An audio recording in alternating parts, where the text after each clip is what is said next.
modifié, mais qui garde son immunogénicité, avec un facteur d'initiation qui vient du singe. Et on fait cracher ça à la bactérie. Ensuite, on prend le jus de la bactérie.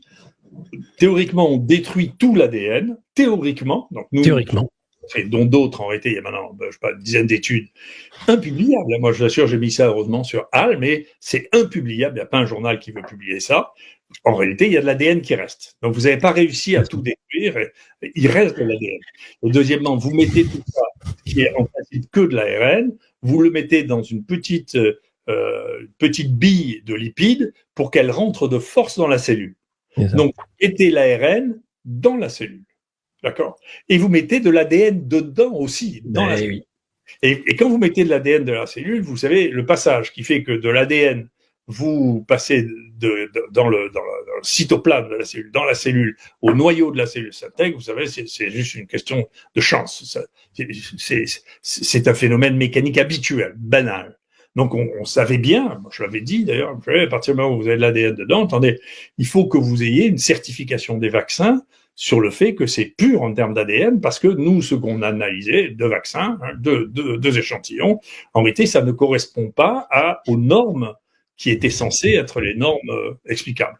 Depuis, il y a un article qui a été publié qui a montré que dans un cas de cancer avec des métastases, ils ont trouvé la spike à l'intérieur des cellules, du noyau des cellules cancéreuses. Donc, on sait que c'est rentré dedans.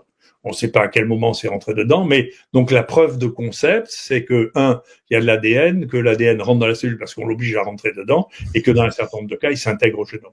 Et ça, bien entendu, ça fait se poser la question de, attendez, mais c'est comme ça, c'est ces modifications génétiques, en fonction de l'endroit où ça va se passer, vous allez déréguler la cellule, vous allez empêcher de se freiner, en particulier, c'est comme ça qu'arrivent les cancers, et vous aurez des cancers. Et donc, ce qui s'est passé, c'est que a été rapporté. Alors, moi, j'ai demandé aux gens de m'envoyer des données parce qu'il y avait un Italien qui avait dit, écoutez, c'est très particulier. On a très souvent, après ces vaccinations, des ganglions, soit sous le bras, soit dans le cou, parce que c'est là. Oui.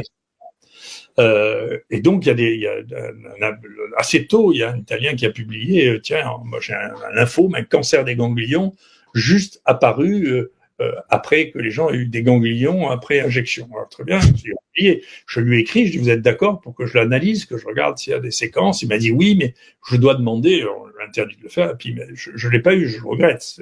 Donc il y a un mouvement d'anti-science là actuellement, de choses qu'on n'a pas le droit de faire, qu'on n'a pas le droit de publier. Et vous voyez qu'effectivement, aux États-Unis, ce biais a été